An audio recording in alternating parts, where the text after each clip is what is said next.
भारत माता की भारतीय जनता पार्टी की नरेंद्र मोदी जी की भारत माता की ರಾಜ್ಯದಲ್ಲಿ ಕಾಂಗ್ರೆಸ್ ಸರ್ಕಾರ ಆಡಳಿತಕ್ಕೆ ಬಂದ ನಂತರ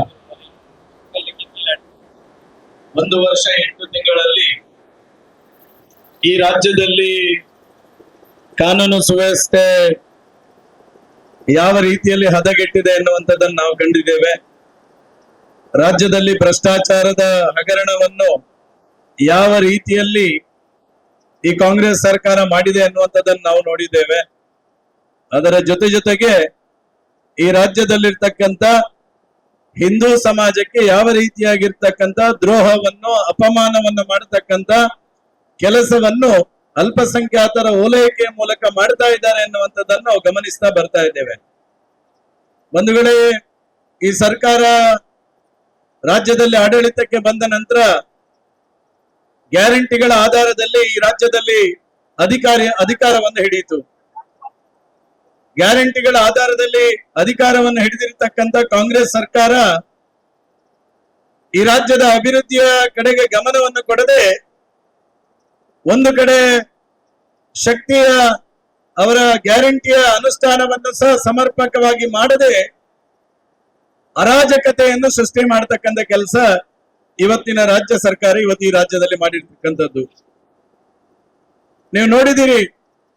ಈ ಸರ್ಕಾರ ಅಧಿಕಾರಕ್ಕೆ ಬಂದ ತಕ್ಷಣ ಎಸ್ಟಿ ಸಮುದಾಯಕ್ಕೆ ಸೇರಲ್ಪಟ್ಟಂತಹ ಆ ಸಮುದಾಯದ ಏಳಿಗೆಗೋಸ್ಕರ ಮೀಸಲಿಟ್ಟಿರ್ತಕ್ಕಂತಹ ವಾಲ್ಮೀಕಿಯ ಇಲಾಖೆಯ ಹಣವನ್ನು ಸಮಾಜ ಕಲ್ಯಾಣ ಇಲಾಖೆಯ ಪರಿಶಿಷ್ಟ ವರ್ಗಗಳ ಕಲ್ಯಾಣ ಇಲಾಖೆಯಿಂದ ವಾಲ್ಮೀಕಿ ಸಮುದಾಯಕ್ಕೆ ಮೀಸಲಿಟ್ಟಿರ್ತಕ್ಕಂತಹ ಹಣವನ್ನು ಹೈದರಾಬಾದ್ನ ಚುನಾವಣೆ ತೆಲಂಗಾಣದ ಚುನಾವಣೆಗೆ ಬಳಕೆಯನ್ನು ಮಾಡಿ ಒಂದಷ್ಟು ಸಚಿವರು ಸಹ ಇದರಲ್ಲಿ ನೇರವಾಗಿ ಭಾಗವಹಿಸಿ ಸಮಾಜ ಕಲ್ಯಾಣ ಇಲಾಖೆಯ ಸಚಿವ ಆಗಿದ್ದಂತಹ ನಾಗೇಂದ್ರ ಅವರು ಜೈಲು ಶಿಕ್ಷೆಯನ್ನು ಅನುಭವಿಸಿದ್ದನ್ನು ಸಹ ನಾವು ನೋಡಿದ್ದೇವೆ.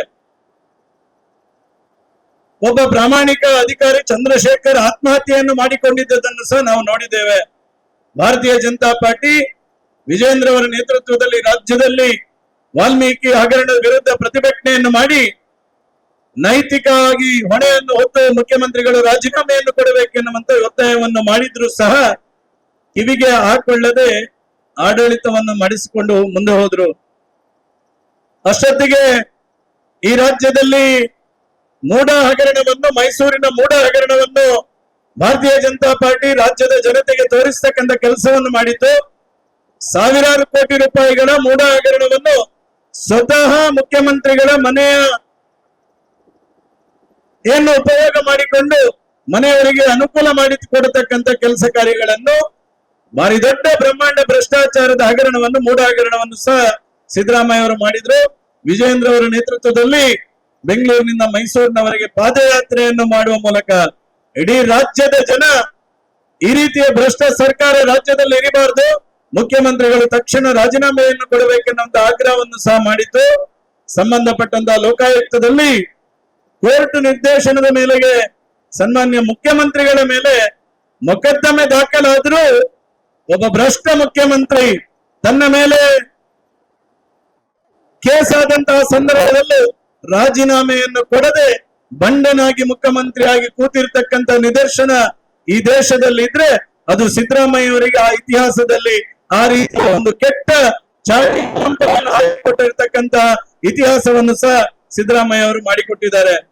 ಪ್ರಾಯಶಃ ಈ ರಾಜ್ಯದಲ್ಲಿ ಬೆಳ್ತಂಗಡಿಯಲ್ಲಿ ಒಂದು ರಸ್ತೆ ಗುಂಡಿ ಬಿದ್ದಿದೆ, ರಸ್ತೆಗೆ ಅನುದಾನ ಕೊಡಿ, ಒಂದು ಹೊಸ ರಸ್ತೆಗೆ ಅನುದಾನ ಕೊಡಿ, ವೆಂಟೆ ಡ್ಯಾಮಿಗೆ ಅನುದಾನ ಕೊಡಿ ಅಂತ ಕೇಳಿದ್ರೆ ದುಡ್ಡಿಲ್ಲ ಅಂತ ಹೇಳ್ತಾರೆ. ಮಳೆಯಿಂದಾಗಿ ಅಂಗನವಾಡಿಗಳು ಕುಸಿಯುವ ಸ್ಥಿತಿಯಲ್ಲಿದೆ, ಹೊಸ ಅಂಗನವಾಡಿಗೆ ದುಡ್ಡು ಕೊಡಿ ಅಂತ ಹೇಳಿದ್ರೆ ಅನುದಾನ ಇಲ್ಲ ಅಂತ ಹೇಳ್ತಾರೆ. ಮಳೆಯಿಂದಾಗಿ ನಮ್ಮ ಶಾಲೆಯ ಚಾವಣಿಗಳು ಬಿದ್ದು ಹೋಗಿದೆ, ಶಾಲಾ ಕಟ್ಟಡಕ್ಕೆ ಅನುದಾನ ಕೊಡಿ ಅಂತ ಹೇಳಿದ್ರೆ ಈ ಸರ್ಕಾರದ ಹತ್ರ ದುಡ್ಡಿಲ್ಲ. ಆದ್ರೆ ಕಳೆದ ಸುಮಾರು 6-7 ತಿಂಗಳಿಗಿಂತ ಹಿಂದೆ ಸಿದ್ದರಾಮಯ್ಯ ಅವರು ಒಂದು ಮುಸಲ್ಮಾನರ ಸಮಾವೇಶದಲ್ಲಿ ಹೋಗಿ ಹೇಳ್ತಾರೆ, ಮುಸಲ್ಮಾನರಿಗೆ ಅಲ್ಪಸಂಖ್ಯಾತರಿಗೆ 10,000 ಕೋಟಿ ರೂಪಾಯಿಗಳನ್ನು ಕೊಡ್ತೇವೆ ಎನ್ನುವಂತ ಮಾತನ್ನು ಹೇಳಿ ಅಲ್ಪಸಂಖ್ಯಾತರಿಗೆ 10,000 ಕೋಟಿಗಳನ್ನು ಕೊಡ್ತಾರೆ. ಆದರೆ ಗ್ರಾಮೀಣ ಪ್ರದೇಶದ ಜನರಿಗೆ ಇವತ್ತು ಮೂಲಭೂತ ಸೌಕರ್ಯಕ್ಕೆ ದುಡ್ಡನ್ನು ಕೊಡ್ಲಿಕ್ಕೆ ಈ ಸರ್ಕಾರದ ಹತ್ರ ದುಡ್ಡಿಲ್ಲ. ಪರಿಶಿಷ್ಟ ಜಾತಿ ಪರಿಶಿಷ್ಟ ಪಂಗಡದ ಜನರ ದುಡ್ಡಿನಲ್ಲಿ ಇವತ್ತು ಮುಸಲ್ಮಾನರಿಗೆ ದುಡ್ಡನ್ನು ಕೊಡತಕ್ಕಂಥ ಹಂಚತಕ್ಕಂಥ ಕೆಲಸ ಕಾರ್ಯಗಳನ್ನು ಮಾಡುವುದರ ಜೊತೆಗೆ ಇವತ್ತು ಅಲ್ಪಸಂಖ್ಯಾತರ ಓಲೈಕೆ ದೃಷ್ಟಿಯಿಂದ ಈ ರಾಜ್ಯದಲ್ಲಿರ್ತಕ್ಕಂಥ ರೈತರ, ಈ ರಾಜ್ಯದಲ್ಲಿರ್ತಕ್ಕಂಥ ಹಿಂದೂಗಳ ಜಾಗವನ್ನು ಯಾವುದೇ ರೀತಿಯಾಗಿರ್ತಕ್ಕಂಥ ನೋಟಿಸ್ಗಳನ್ನು ಕೊಡದೆ, ಯಾವುದೇ ರೀತಿಯಾಗಿರ್ತಕ್ಕಂಥ ಕಾನೂನಿನ ಪ್ರಕ್ರಿಯೆಗಳನ್ನು ಮಾಡದೆ ಇವತ್ತು ಸಾವಿರಾರು ಎಕರೆ ಹಿಂದೂಗಳ ರೈತರ ಭೂಮಿಯನ್ನು ಇವತ್ತು ಮುಸಲ್ಮಾನರ ವಕ್ಫ್ ಬೋರ್ಡಿಗೆ RTC ಮಾಡತಕ್ಕಂಥ ಕೆಲಸವನ್ನು ಈ ರಾಜ್ಯದ ಕಾಂಗ್ರೆಸ್ ಸರ್ಕಾರ ಮಾಡಿರ್ತಕ್ಕಂಥದ್ದನ್ನು ಇವತ್ತು ಬೆಳ್ತಂಗಡಿ ತಾಲೂಕಿನ ಭಾರತೀಯ ಜನತಾ ಪಾರ್ಟಿ ಇದನ್ನು ಖಂಡಿಸ್ತದೆ ಎನ್ನುವಂಥದ್ದನ್ನು ನಾನು ಈ ಸಂದರ್ಭದಲ್ಲಿ ಹೇಳಲಿಕ್ಕೆ ನಾನು ಇಷ್ಟಪಡ್ತೇನೆ. ಒಂದು ವೇಳೆ ಒಂದು ಅಂಶವನ್ನು ನಿಮ್ಮ ಗಮನಕ್ಕೆ ತಂದು ನಾನು ಮಾತು ಮುಗಿಸ್ತೇನೆ. ವಕ್ಫ್ ಬೋರ್ಡ್ ಎನ್ನುವಂಥದ್ದು ಮುಸಲ್ಮಾನರಿಗೆ ಸೀಮಿತವಾಗಿರ್ತಕ್ಕಂಥ ಒಂದು ಮಂಡಳಿ. ಈ ಮಂಡಳಿಯಲ್ಲಿ ಯಾವುದೇ ರೀತಿಯಾಗಿರ್ತಕ್ಕಂಥ ಮೊಕದ್ದಮೆಗಳು ವಕ್ಫ್ ಬೋರ್ಡಿಗೆ ಮೊಕದ್ದಮೆಗಳು ಆದ್ರೆ ನಾವು ಯಾವುದೇ ಕೋರ್ಟ್ ಅಲ್ಲಿ ಹೋಗಿ ನಾವು ಎಲ್ಲಿ ಹೋಗ್ಬೇಕು ಅಂತ ಹೇಳಿದ್ರೆ ಅದೇ ವಕ್ಫ್ ಮಂಡಳಿಗೆ ಹೋಗಿ ಆ ಮುಸಲ್ಮಾನರ ನಿರ್ದೇಶಕರ, ಆ ಮುಸಲ್ಮಾನ ಸದಸ್ಯರ ಮಧ್ಯದಲ್ಲೇ ನಮ್ಮ ನ್ಯಾಯ ತೀರ್ಮಾನವನ್ನು ಮಾಡಿಕೊಳ್ಳಬೇಕಾದಂತಹ ಪರಿಸ್ಥಿತಿ ಇರತಕ್ಕಂಥ ಕಾನೂನು ವಕ್ಫ್ ಬೋರ್ಡಿನ ಕಾನೂನು. ಪ್ರಾಯಶಃ ಇವತ್ತು ವಿಜಯಪುರ ಇರ್ಬೋದು, ರಾಯಚೂರು ಇರ್ಬೋದು, ಕೊಪ್ಪಳ ಇರ್ಬೋದು, ಚಿತ್ರದುರ್ಗ ಇರ್ಬೋದು, ತುಮಕೂರು ಇರ್ಬೋದು, ಕೋಲಾರದವರೆಗೆ ಇವತ್ತು ಮಂಗಳೂರಿನವರೆಗೂ ವಕ್ಫ್ ಆಸ್ತಿಗಳನ್ನು, ಹಿಂದೂಗಳ ರೈತರ ಜಮೀನನ್ನು ವಕ್ಫ್ ಆಸ್ತಿಯನ್ನಾಗಿ ನಮೂದೀಕರಿಸತಕ್ಕಂತ RTCಯಲ್ಲಿ ಇದು ವಕ್ಫ್ ಆಸ್ತಿ ಎನ್ನುವಂತದ್ದನ್ನು ನಮೂದೀಕರಿಸತಕ್ಕಂತ ಪರಿಸ್ಥಿತಿಯನ್ನು ನಿರ್ಮಾಣ ಮಾಡತಕ್ಕಂತ ಕೆಲಸವನ್ನು ಈ ರಾಜ್ಯದ ಕಾಂಗ್ರೆಸ್ ಸರ್ಕಾರ ಮಾಡಿದೆ. ಪ್ರಾಯಶಃ ನಾನು ಈ ರಾಜ್ಯದ ರಾಜ್ಯಾಧ್ಯಕ್ಷರು ವಿಜಯಪುರದಲ್ಲಿ ನಡೆದಿರ್ತಕ್ಕಂತ ಈ ಘಟನೆಗೆ ಒಂದು ಟೀಮ್ ಅನ್ನು ಕಳಿಸಿದ್ರೆ, ಆ ಟೀಮ್ ಅಲ್ಲಿ ನಾನು ವಿಜಯಪುರದ ಬೇರೆ ಬೇರೆ ತಾಲೂಕುಗಳಿಗೆ ಹೋಗಿ ಅಲ್ಲಿ ಸ್ವತಃ ವೀಕ್ಷಣೆ ಮಾಡಿದಾಗ ಬಹಳ ಆಶ್ಚರ್ಯ ಆಗ್ತದೆ. ವಿಜಯಪುರದ ಸಿಂದಗಿ ಎನ್ನುವಂತಹ ತಾಲೂಕಿನಲ್ಲಿ ಬಸವಣ್ಣನವರ ಪರಂಪರೆಯಿಂದ ಪ್ರಾರಂಭ ಆಗಿರ್ತಕ್ಕಂತಹ ವಿರಕ್ತ ಮಠ ಎನ್ನುವಂತಹ ಒಂದು ಮಠ, ಸುಮಾರು 1,500 ವರ್ಷದ ಹಿಂದೆ ಮಠ. ಆ ಮಠ ಈಗ RTC ತೆಗೆದ್ರೆ ವಕ್ಫ್ ಆಸ್ತಿ ಅಂತ ಬರ್ತದೆ. ಇಸ್ಲಾಂ ಹುಟ್ಟುವುದರ ಮೊದಲು ಹುಟ್ಟಿರ್ತಕ್ಕಂತ ಒಂದು ವಿರಕ್ತ ಮಠ ಇವತ್ತು ಮುಸಲ್ಮಾನರ ಆಸ್ತಿ ಆಗಿದೆ. ಸಿಂದಗಿಯಿಂದ ಸ್ವಲ್ಪ 10 ಕಿಲೋಮೀಟರ್ ದೂರದಲ್ಲಿ ಇರ್ತಕ್ಕಂಥ ಚಾಲುಕ್ಯರ ಕಾಲದಲ್ಲಿ ಪ್ರಾರಂಭ ಮಾಡಿರ್ತಕ್ಕಂಥ ಕಟ್ಟಲ್ಪಟ್ಟಿರ್ತಕ್ಕಂಥ ಅತ್ಯಂತ ಶ್ರೇಷ್ಠ ವಾಸ್ತುಶಿಲ್ಪವನ್ನು ಹೊಂದಿರತಕ್ಕಂಥ ಸೋಮನಾಥೇಶ್ವರ ದೇವಸ್ಥಾನದ RTC ತೆಗೆದ್ರೆ ಆ RTCಯಲ್ಲಿ ಬರ್ತದೆ ಇದು ವಕ್ಫ್ ಆಸ್ತಿ ಅಂತ ಬರ್ತದೆ. ಆ ಜಿಲ್ಲೆಯ ಉಸ್ತುವಾರಿ ಸಚಿವರಾಗಿರ್ತಕ್ಕಂಥ MB ಪಾಟೀಲ್ ಅವರ ವಿಧಾನಸಭಾ ಕ್ಷೇತ್ರ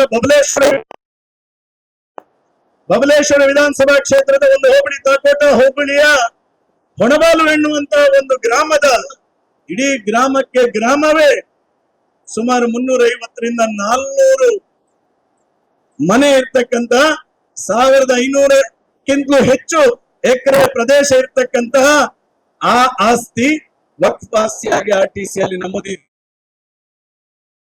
ಸಿದ್ದರಾಮಯ್ಯ ಅವರ ಹತ್ರ ಹೇಳ್ತೇನೆ, ಇದನ್ನು ಆದಷ್ಟು ಬೇಗ ನೀವು ಹಿಂದೂಗಳ ಆಸ್ತಿಯನ್ನು ಮುಸಲ್ಮಾನರಿಗೆ ಹಂಚಿ.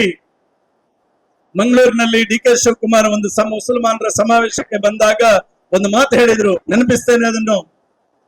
ಮಂಗಳೂರಿನ ಕಣ್ಣೂರಿನಲ್ಲಿ ನಡೆದಿರ್ತಕ್ಕಂಥ ಒಂದು ಮುಸಲ್ಮಾನರ ಸಮಾವೇಶದಲ್ಲಿ DK ಶಿವಕುಮಾರ್ ಹೇಳಿದ್ರು, ನೀವು ನಮ್ಮ ಬ್ರದರ್ಸ್, ನಿಮಗೆ ಇದು ನಿಮ್ಮದೇ ಸರ್ಕಾರ ಎನ್ನುವ ಮಾತನ್ನು DK ಶಿವಕುಮಾರ್ ಹೇಳಿದ್ರು. ಒಂದು ಕಾರ್ಯಕ್ರಮದಲ್ಲಿ ಸಿದ್ದರಾಮಯ್ಯ ಅವರು ಹೇಳಿದ್ರು, ಈ ದೇಶದ ಆಸ್ತಿಯನ್ನು ಸಮಪಾಲಾಗಿ ಮುಸಲ್ಮಾನರಿಗೂ ಹಂಚುತ್ತೇನೆ ಎನ್ನುವಂತ ಮಾತನ್ನು ಸಿದ್ದರಾಮಯ್ಯ ಅವರ ಏನು ಹೇಳಿದ್ರ, ಇವತ್ತು ಅಧಿಕಾರದಲ್ಲಿ ಬಂದ ನಂತರ ಇವತ್ತು ಈ ದೇಶ ಹಂಚತಕ್ಕಂತ ಕೆಲಸವನ್ನು ಇವತ್ತು ಸಿದ್ದರಾಮಯ್ಯ ಅವರು ಈ ರಾಜ್ಯದಲ್ಲಿ ಪ್ರಾರಂಭ ಮಾಡಿದ್ದಾರೆ. ಆ ಮೂಲಕ ಹಿಂದೂಗಳಿಗೆ ದ್ರೋಹವನ್ನು ಮಾಡತಕ್ಕಂತ ಕೆಲಸವನ್ನು ಮಾಡ್ತಾ ಇದ್ದಾರೆ. ಸಿದ್ದರಾಮಯ್ಯ ಅವರೇ, ಒಂದು ಈ ನನ್ನ ಮಾತನ್ನು ಕೇಳಿಸಿಕೊಳ್ಳಿ. ನಾನು ನಿಮ್ಮ ಹತ್ರ ಮನವಿ ಮಾಡ್ತೇನೆ. ನಾವು ವಿಜಯಪುರಕ್ಕೆ ಭೇಟಿ ಕೊಟ್ಟಂತ ಸಂದರ್ಭದಲ್ಲಿ ಅಲ್ಲಿರ್ತಕ್ಕಂಥ ಹಿಂದೂಗಳು, ಅಲ್ಲಿರ್ತಕ್ಕಂಥ ರೈತರು ಹೇಳಿರ್ತಕ್ಕಂಥ ಮಾತು, ಒಂದು ವೇಳೆ ನನ್ನ ಆಸ್ತಿ ಮುಸಲ್ಮಾನರ ಪಾಲಾದ್ರೆ, ವಕ್ಫಿನ ಪಾಲಾದ್ರೆ ನಾವು ನೀನು ಬಿಗಿದು ಆತ್ಮಹತ್ಯೆ ಮಾಡಿಕೊಳ್ಳಬೇಕಾಗ್ತದೆ. ನನ್ನ ಕುಟುಂಬ ಸಮೇತ ವಿಷಪ್ರೇಮ ಪ್ರಾಶನ ಸೇವಿಸಿ ನಾವು ಆತ್ಮಹತ್ಯೆ ಮಾಡಿಕೊಳ್ಳಬೇಕಾದಂತ ಪರಿಸ್ಥಿತಿಯನ್ನು ನಿರ್ಮಾಣ ಮಾಡಿ ನಮ್ಮ ಸಿದ್ದರಾಮಯ್ಯ ಅವರು ಕೊಟ್ಟಿದ್ದಾರೆ ಎನ್ನುವಂತ ಮಾತನ್ನು ಅಲ್ಲಿ ಇರ್ತಕ್ಕಂಥ ಹಳ್ಳಿಯ ಪ್ರತಿ ಬಂಧುಗಳು ಹೇಳಿರ್ತಕ್ಕಂಥ ಪರಿಸ್ಥಿತಿ. ಪ್ರಾಯಶಃ ನಿಮ್ಮ ಹತ್ರ ನಾನು ವಿನಂತಿ ಮಾಡುತ್ತೇನೆ, ಇವತ್ತು ಉತ್ತರ ಕರ್ನಾಟಕದ ಭಾಗದಲ್ಲಿ ತಾಲೂಕು ಕಚೇರಿಗಳಲ್ಲಿ ಜನ ಯಾಕೆ ಅಂತ ಕೇಳಿದ್ರೆ ಬೇರೆ ಯಾವುದೇ ಕೆಲಸಕ್ಕೆ ಬರುವುದಲ್ಲ ಧನಂಜಯನಲ್ಲಿ, ಅಲ್ಲಿ ಬರುವುದು RTC ಕೊಡಿ ನಮ್ದು ಅಂತ ಹೇಳಿ. ಯಾಕೆ RTC ಕೇಳ್ತಾ ಇದ್ದಾರೆ ತಾಲೂಕು ಆಫೀಸಿಗೆ ಬಂದು ಅಂತ ಹೇಳಿದ್ರೆ, ಯಾವನ ಆಸ್ತಿ ಎಲ್ಲಿ ಕಾಲಂ ನಂಬರ್ 9 ಅಲ್ಲಿ, ಎಲ್ಲಿ ಕಾಲಂ ನಂಬರ್ 11 ಅಲ್ಲಿ ಮುಸಲ್ಮಾನರ ವಕ್ಫಿಗೆ ಸೇರಲ್ಪಟ್ಟಿದೆ ಅನ್ನುವಂಥದ್ದು ಗೊತ್ತಿಲ್ಲದಂತ ಪರಿಸ್ಥಿತಿ ಇವತ್ತು ರೈತರಲ್ಲಿದೆ. ಸೊ ಆ ಕಾರಣಕ್ಕೋಸ್ಕರ ತಾಲೂಕು ಕಚೇರಿಯಲ್ಲಿ ಕೂತು ನಮ್ಗೆ RTC ಕೊಡಿ, ನನ್ನ RTC ಅಲ್ಲಿ ಎಲ್ಲಿಯಾದ್ರೂ ಮುಸಲ್ಮಾನರಿಗೆ ಹಂಚಿದಾರ, ನನ್ನ ಆಸ್ತಿಯಲ್ಲಿ ಎಲ್ಲಾದ್ರೂ ವಕ್ಫಿಗೆ ಹಂಚಿದ್ದಾರೆ ಎನ್ನುವಂತ ಭಯದಲ್ಲಿ ಇವತ್ತು ಉತ್ತರ ಕರ್ನಾಟಕ ಭಾಗದ ಹಿಂದೂಗಳು ಜೀವನ ಮಾಡತಕ್ಕಂತ ಪರಿಸ್ಥಿತಿಯನ್ನು ನಿರ್ಮಾಣ ಮಾಡಿದ್ದಾರೆ. ನೆನಪಿಟ್ಟುಕೊಳ್ಳಿ ಬಂಧುಗಳೇ, ಇದು ಉತ್ತರ ಕರ್ನಾಟಕಕ್ಕೆ ಸೀಮಿತ ಅಲ್ಲ. ಮೊನ್ನೆ ಕನ್ನಡಪ್ರಭ ಪತ್ರಿಕೆ ಮತ್ತು ವಿಜಯವಾಣಿ ಪತ್ರಿಕೆಯಲ್ಲಿ ಪ್ರಕಟ ಆಗಿದೆ, ಯಾವ್ಯಾವ ಜಿಲ್ಲೆಯಲ್ಲಿ ವಕ್ಫಿನ ಗೆಜೆಟೆಡ್ ನೋಟಿಫಿಕೇಶನ್ 1974 ಪ್ರಕಾರ ಯಾವ್ಯಾವ ಜಿಲ್ಲೆಯಲ್ಲಿ ಎಷ್ಟೆಷ್ಟು ಸರ್ವೆ ನಂಬರ್ಗಳ ಮೂಲಕ ವಕ್ಫ್ ಆಸ್ತಿಯನ್ನಾಗಿ ನಮೂದಿಸಬೇಕು ಎನ್ನುವಂಥದ್ದನ್ನು ಗೆಜೆಟೆಡ್ ನೋಟಿಫಿಕೇಶನ್ ಅಲ್ಲಿ ಹೊರಡಿಸಿದ್ದಾರೆ ಎನ್ನುವಂತ ವರದಿ ಕೊಟ್ಟಿದ್ದಾರೆ.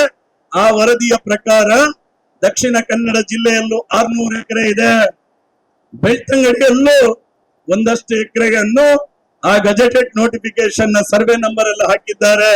ಇದು ಉತ್ತರ ಕರ್ನಾಟಕದ ಜನರಿಗೆ ತೊಂದರೆ ಆಗಿದೆ. ನಾವು ಮನೆಯಲ್ಲಿ ಬೆಚ್ಚಗೆ ಕೂತ್ಕೊಳ್ಳುವ ಎನ್ನುವಂತ ಪರಿಸ್ಥಿತಿ ಇಲ್ಲ. ಒಂದಷ್ಟು ತಿಂಗಳ ಒಳಗಡೆ ಬೆಳ್ತಂಗಡಿಯ ನಮ್ಮ ಭೂಮಿಯು ವಕ್ಫಿಗೆ ಸೇರ್ತಕ್ಕಂತ ಪರಿಸ್ಥಿತಿಯನ್ನು ಈ ಸರ್ಕಾರ ನಿರ್ಮಾಣ ಮಾಡಿದೆ ಎನ್ನುವಂಥದ್ದನ್ನು ನಾವು ಅರಿತುಕೊಂಡು ಏನು ಈ ರಾಜ್ಯದಲ್ಲಿ ಹಿಂದೂಗಳಿಗೆ ಆಗಿರ್ತಕ್ಕಂತ ಅನ್ಯಾಯದ ವಿರುದ್ಧ ನಾವೆಲ್ಲ ಸಮಗ್ರವಾಗಿ ಹೋರಾಟ ಮಾಡಬೇಕಾದಂತಹ ಸ್ಥಿತಿ ಇವತ್ತು ನಿರ್ಮಾಣ ಆಗಿರ್ತಕ್ಕಂಥದ್ದು.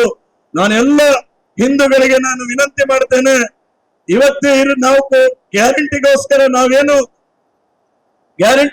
ಏನು ನಾವು ಓಟ್ ಹಾಕಿದ್ದೇವೆ, ಗ್ಯಾರಂಟಿಯ ಮೂಲಕ ನಮಗೆ ಗೃಹಲಕ್ಷ್ಮಿ ಸಿಕ್ತು, ಗ್ಯಾರಂಟಿಯ ಮೂಲಕ ನಮಗೆ ಶಕ್ತಿ ಯೋಜನೆ ಸಿಕ್ತು, ಯುವ ನಿಧಿ ಸಿಕ್ತು ಎನ್ನುವಂತಹ ಖುಷಿಯಲ್ಲಿ ಇರಬೇಡಿ. ಅವರು ನಮ್ಮ ಆಸ್ತಿಯನ್ನು ವಾಪಸ್ ಮುಸಲ್ಮಾನರಿಗೆ ಕೊಡತಕ್ಕಂತ ಗ್ಯಾರಂಟಿಯನ್ನು ಸಹ ಇವತ್ತು ಕೊಟ್ಟತಕ್ಕಂಥದ್ದನ್ನು ಕರ್ನಾಟಕದಲ್ಲಿ ನಾವು ನೋಡ್ತಾ ಇದ್ದೇವೆ. ಇಡೀ ಕಾಂಗ್ರೆಸ್ ಸರ್ಕಾರಕ್ಕೆ ನಾನು ವಿನಂತಿ ಮಾಡ್ತೇನೆ, ನೀವು ಕಣ್ಣೊರೆಸುವಂತ ತಂತ್ರ ಮಾಡಬೇಡಿ. ಕೇವಲ ಕೊಟ್ಟಿರ್ತಕ್ಕಂಥ ನೋಟಿಸ್ ಅನ್ನು ವಾಪಸ್ ತಗೊಳ್ತೇವೆ, ಮ್ಯೂಟೇಷನ್ ಆಗಿರ್ತಕ್ಕಂಥ ಆಗ್ತೇವೆ ಎನ್ನುವಂತ ಕಣ್ಣೊರೆಸುವಂತ ತಂತ್ರವನ್ನು ಮಾಡಬೇಡಿ.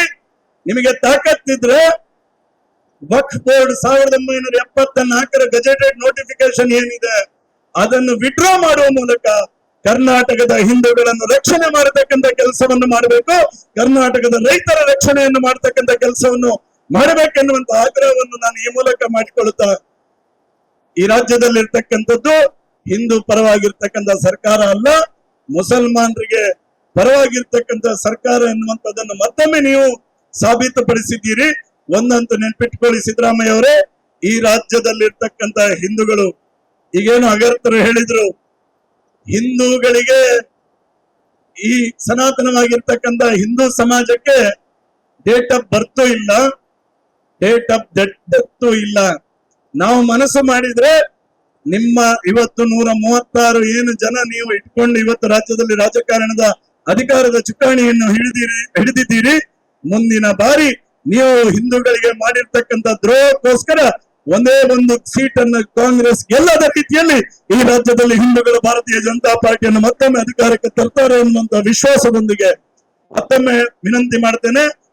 ರಾಜ್ಯದ ರೈತರ ಪರವಾಗಿ ರಾಜ್ಯದ ಗೆಜೆಟೆಡ್ ನೋಟಿಫಿಕೇಶನ್ ವಕ್ಫ್ ಬೋರ್ಡ್ ಏನು 1974 ಅಲ್ಲಿ ಮಾಡಿತ್ತು ಅದನ್ನು ತಕ್ಷಣ ವಾಪಸ್ ಪಡಿಬೇಕೆನ್ನುವಂತ ಆಗ್ರಹವನ್ನು ಬೆಳ್ತಂಗಡಿಯ ಈ ಪ್ರತಿಭಟನಾ ಸಭೆಯ ಮೂಲಕ ನಾವು ಆಗ್ರಹಿಸ್ತೇವೆ ಎನ್ನುವಂತ ಮಾತನ್ನು ಹೇಳ್ತಾ ಎಲ್ರಿಗೂ ವಂದಿಸ್ತಾ ನನ್ನ ಮಾತನ್ನು ಮುಗಿಸ್ತೇನೆ.